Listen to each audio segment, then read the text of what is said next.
अस्सलाम वालेकुम व्यूअर्स, आपकी खिदमत में हाजिर हूँ। Humayun Shuja, CEO Worthwell builders private limited.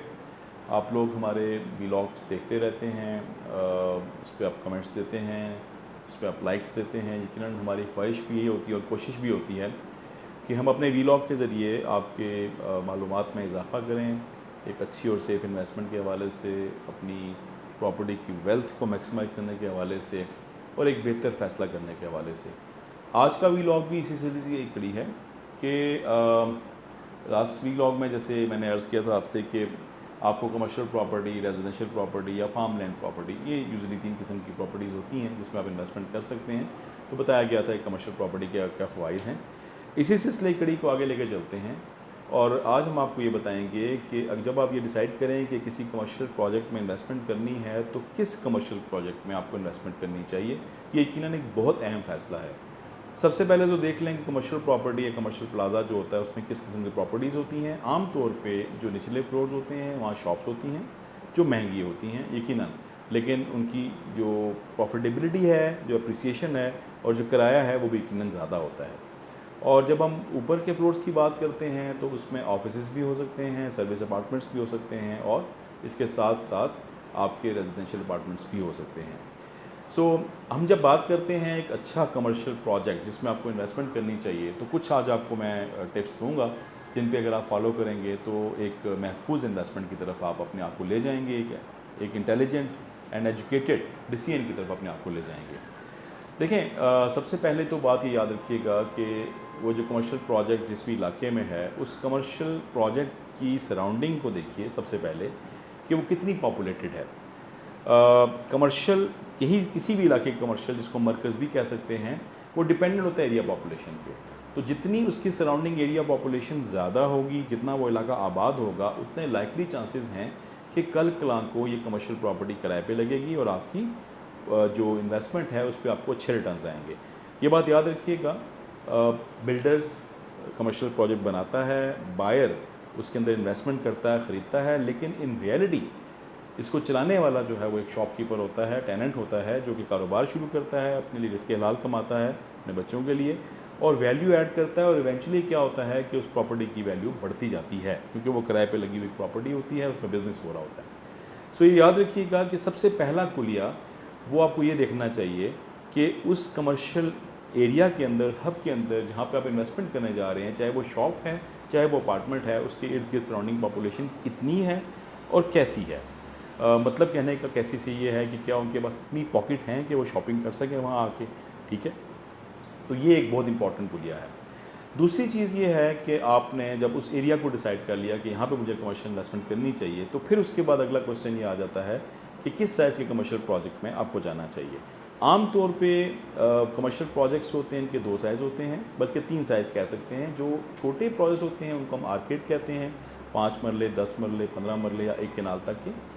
जो मिड साइज़ के प्रोजेक्ट्स होते हैं इनको हम शॉपिंग प्लाजा भी कह सकते हैं, 4 केनाल, 6 केनाल, 8 केनाल पे। और जो इससे बड़े 12 केनाल ऑनवर्ड्स हैं उनको हम शॉपिंग मॉल्स कह सकते हैं।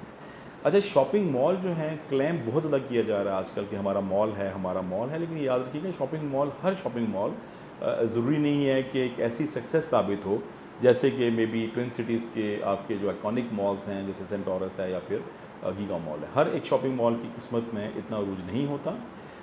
वो कुछ कैरेक्टरिस्टिक्स होती हैं, क्वालिटीज़ होती हैं जिसकी बात बेस पे कुछ मॉल्स बहुत अच्छा क्लिक कर जाते हैं, कुछ मॉल्स जो हैं ऑर्डिनरी से रह जाते हैं। इन एनी वेज़ आप जब ये देखेंगे तो आपको इन तीनों में किसी एक टाइप के साइज़ के प्रोजेक्ट में जाना होगा। हाँ, जब आप जाते हैं, जाके असेस करते हैं तो यकीनन प्राइस एक बहुत बड़ा फैक्टर है।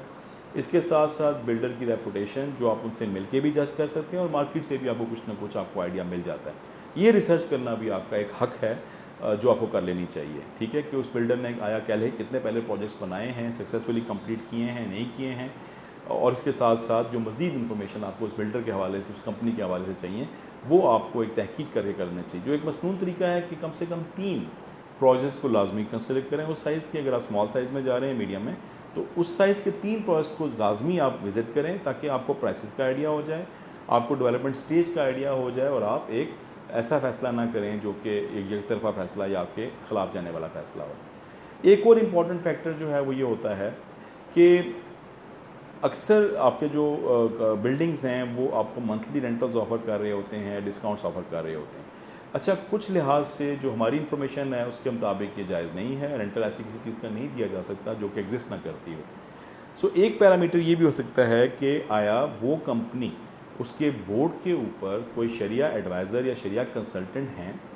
देखें, शरिया कंसल्टेंट या किसी भी कंपनी के साथ हों, वो आम तौर पे रिस्क नहीं लेते कि शरिया के ख़िलाफ़ कोई फ़ैसला कर सकें, राइट, या ऐसे उसके ख़िलाफ़ जा सकें। सो ये देख लीजिए कि अगर तो शरिया कंसल्टेंट है तो उनसे मिल लीजिए या डिमांड कर लीजिए कि मुझे अपने शरिया कंसल्टेंट का कोई सर्टिफिकेट या कोई एग्रीमेंट आपके साथ हुआ है तो वो लाजमी शेयर कर लें। क्योंकि जैसे मैंने अर्ज़ की कि शरिया कंसल्टेंट एज़ रूल इस्लाम फ़ैसला लेके चलते हैं शरिया की एडवाइस की रोशनी में, तो इसलिए ये एक अच्छा एक पैरामीटर होगा कि आप पूछ लीजिए कि are you Sharia compliant, if yes आपका एडवाइज़र कौन है और हम उससे मिलना चाहते हैं। फिर एक और इम्पॉर्टेंट पॉइंट ये होता है कि आपको यकीनन डील करेगा मार्केटिंग स्टाफ। अच्छा, वो बच्चे बच्चियाँ अपनी रिज़्क़ हलाल की तलाश में वो भी काम कर रहे होते हैं, कॉल्स कर रहे होते हैं, आपको डील कर रहे होते हैं। लेकिन एक छोटा सा ट्रिकी एरिया ये भी होता है कि वो आज इस कंपनी में है, कल उस कंपनी में, परसों किसी और कंपनी में। तो आपने जिससे चीज़ जिसके थ्रू ख़रीदी होगी, ये ज़रूरी नहीं है कि 1 साल या 1.5 साल के बाद, 2 साल के बाद जब आपको पोजीशन मिलनी हो तो वो उस वक्त उस कंपनी में हो। तो मेरा मशवरा आपको ये होगा कि आप मालिक से मिलने के लिए इंसिस्ट करें फ़ाइनल फ़ैसला करने से पहले। मालिकान कहीं नहीं जाते, मालिक से मिलें, मालिक से मिल के अपनी तसल्ली करें कि वो साहब किस स्टेच्योर के मालिक हैं, उनका बैकग्राउंड क्या है, एक्सपीरियंस क्या है, वो आपको एक्सेसिबल भी हैं या नहीं हैं। सो जब आप मालिक से मिल लेते हैं तो at least you are in safe hands कि आप 4-6 माह के बाद, साल के बाद दोबारा भी जाके मालिक से मिल सकते हैं। तो ये कुछ पॉइंट्स जो जनरली मैं आपके साथ डिस्कस करना चाह रहा था, जो आपको कमर्शियल प्रॉपर्टी ख़रीदते वक्त जिनका आपको ख्याल रखना चाहिए। यकीनन इसके साथ साथ कुछ मज़ीद पॉइंट्स भी हैं जो जिसमें मार्केट रिसर्च है, डीलर्स की एडवाइस है, इंटरनेट रिसर्च भी आप कर सकते हैं। ज़मीन.com और कुछ पोर्टल्स हैं जिस पे जाके आप देख सकते हैं कि उस एरिया में प्राइसेस क्या कॉल हो रही हैं, बजाय इसके कि जो प्राइस आपको दे दी जाए आप उसको टेकन फॉर ग्रांटेड ले लें।